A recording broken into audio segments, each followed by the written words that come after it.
Voilà la correction du TP25 sur l'organisation et le fonctionnel des anticorps circulants, puisque maintenant vous savez que le but du TP c'était de parler des anticorps. Dans ce TP, vous deviez, dans un premier temps, mettre en évidence que c'était qu'un anticorps. Et pour cela, observer les résultats d'une électrophorèse d'un lapin témoin, d'un lapin immunisé, que vous deviez comparer aux résultats des lapins A et B. Vous vous rendiez compte que le lapin A avait le même résultat que le lapin témoin, c'est-à-dire qu'il ne procédait pas de gamma-globulines, contrairement au lapin B. Les gamma-globulines étant le terme scientifique pour anticorps. Comment est-ce que vous aviez repéré que les gamma-globulines étaient cette tâche la plus basse? Parce qu'on vous disait dans le texte du document ressource 2 que l'albumine était le plus légère, donc va migrer le plus loin dans l'électrophorèse, et que la gamma-globuline était la plus lourde, donc migrer le moins loin. Voilà comment vous la repériez. Une fois que vous aviez fait ça, vous aviez donc dû conclure pour savoir quel était le lapin immunisé ou pas. Vous étiez rendu compte que seul le lapin B possédait l'anticorps et pas le lapin A. Donc, comme le lapin B possède l'anticorps, comme le témoin infecté ou immunisé, ça veut dire qu'il est infecté. Le lapin A, n'ayant pas d'anticorps, n'est pas infecté. Une fois que vous avez fait ça, qui était la conclusion finale que vous donniez en dernier, vous aviez fait une autre manipulation pour savoir un petit peu ce que c'était que les anticorps. Vous avez mis en évidence l'existence d'anticorps circulants et donc vous avez essayé de les visualiser grâce à vous avez utilisé l'IMOL. Vous êtes rendu compte que l'anticorps avait un peu une forme de Y. Donc, si on veut le schématiser de façon simplifiée, voilà un Y qui représenterait l'anticorps. C'est un schéma très très simplifié.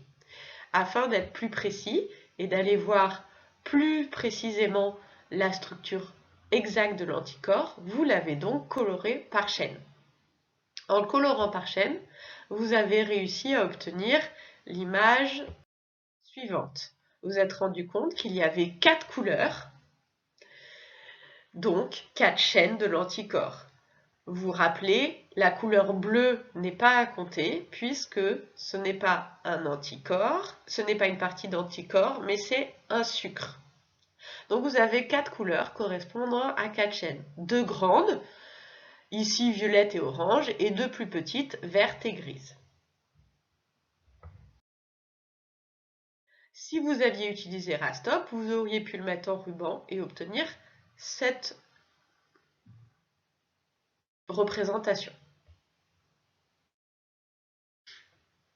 Comment les chaînes sont-elles maintenues entre elles? Nous en avons 4. Comment elles sont maintenues?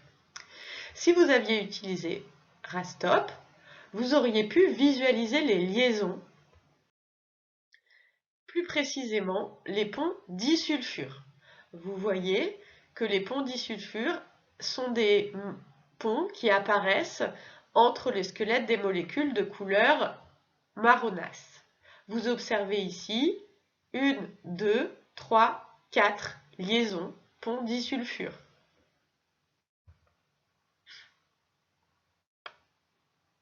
Il y a donc 4 liaisons entre les chaînes, ce qui nous permet de faire un schéma un peu plus précis de l'anticorps, avec donc les 2 grandes chaînes, les 2 petites chaînes, liées par des ponts disulfure, des ponts de soufre qui s'associent. Ces chaînes vont être appelées les grandes chaînes des chaînes lourdes, les petites chaînes des chaînes légères. Nous allons donc essayer de voir si les petites chaînes sont identiques entre elles, si les grandes chaînes sont identiques entre elles. Et donc pour ça, vous aviez les résultats d'Anagène. Vous avez donc des comparaisons, comparer des chaînes d'un même anticorps, des chaînes lourdes d'un même anticorps. On se rend compte qu'entre 0 et 60, nous n'observons que des petits tirets. Cela veut dire qu'il y a les mêmes acides aminés. Donc, les comparaisons des chaînes lourdes et les comparaisons des chaînes légères d'un même anticorps nous montrent qu'entre 0 et 70, elles sont identiques. Nous avons donc deux chaînes légères identiques entre elles, deux chaînes lourdes identiques entre elles et des ponts disulfure qui les relient. Mais ce schéma d'anticorps va être encore complexifié. En effet, nous pouvons nous demander si tous les anticorps sont identiques. Nous avons donc séparé d'autres séquences d'anticorps différents. Nous nous intéressons aux chaînes lourdes. Nous sommes entre les séquences entre 134 et 156 d'acides aminés. Nous rendons compte qu'il y a une grande ressemblance entre les différentes séquences d'anticorps. Seuls quelques acides aminés sont différents. Nous pouvons considérer que cette partie est donc une partie constante et identique entre les anticorps. Nous avons donc comparé maintenant à d'autres niveaux les mêmes anticorps, toujours au niveau des chaînes lourdes. Ce coup-ci, c'est fait entre le 66 et le 87e acide aminé. Nous nous rendons compte que les acides aminés ici sont très différents les uns des autres. Nous pouvons considérer que cette partie est donc une partie variable de la chaîne d'anticorps. Pour les chaînes lourdes, nous allons faire pareil pour les chaînes légères. Donc nous comparons des séquences pour les chaînes légères, ce coup-ci. Nous comparons toujours dans un premier temps entre les 119e et 141e acides aminés. Nous rendons compte qu'il n'y a aucune différence. Les chaînes sont donc identiques. Il y a donc également une partie identique et constante entre les chaînes légères. Nous faisons pareil dans un autre endroit au niveau des chaînes légères. Nous rendons compte qu'à ce moment-là, il y a énormément de différences entre le 0 et, nous arrêtons au 21, acides aminés. Donc, les chaînes légères ont des parties variables. Nous sommes rendus compte qu'il y avait des parties variables à la fois dans les chaînes légères et dans les chaînes lourdes. Mais où se situent-elles dans les anticorps? Nous allons donc pour cela retourner sur l'IMMOL ou Rastop et colorer les acides aminés à partir du 0 au, moi j'ai choisi le 110e, où les parties sont considérées comme variables.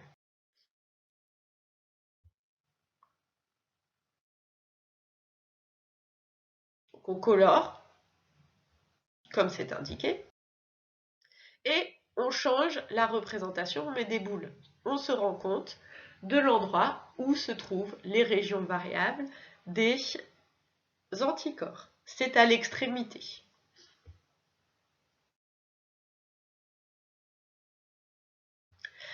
Grâce à cela, nous pouvons compléter le schéma de l'anticorps le plus précisément possible. Vous pouvez donc réaliser un schéma plus précis d'un anticorps. Ce dernier est toujours constitué de deux chaînes lourdes, ici en bleu, identiques les unes entre elles, reliées par des ponts disulfure. Ces chaînes lourdes, chacune de ces chaînes lourdes, sont reliées dans la partie Y à une chaîne légère par des ponts disulfure. Il en existe deux qui sont identiques entre elles. La partie supérieure de l'Y est constituée d'une partie variable des chaînes lourdes et des chaînes légères, alors que la partie inférieure est constituée de parties constantes. On peut donc se demander si les régions variables ne sont pas là responsables de la spécificité des anticorps. Les anticorps devront reconnaître un antigène.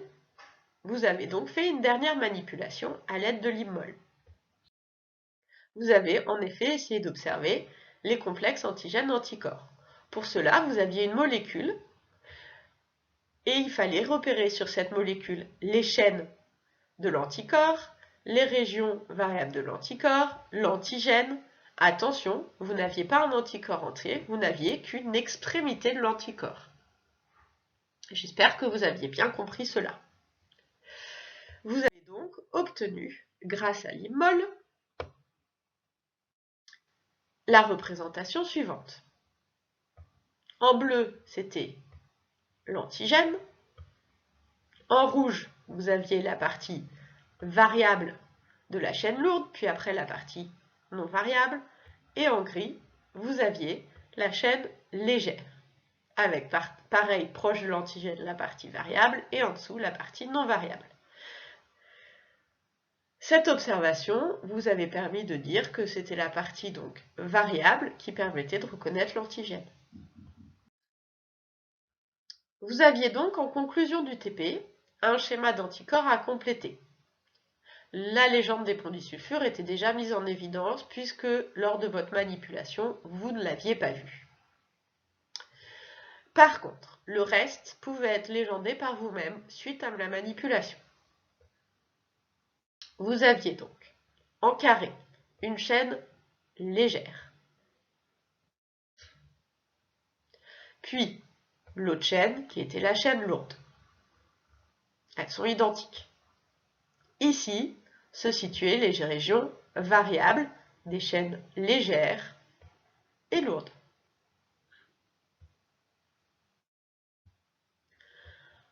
Là, vous avez la région de fixation de l'antigène à l'extrémité des régions variables.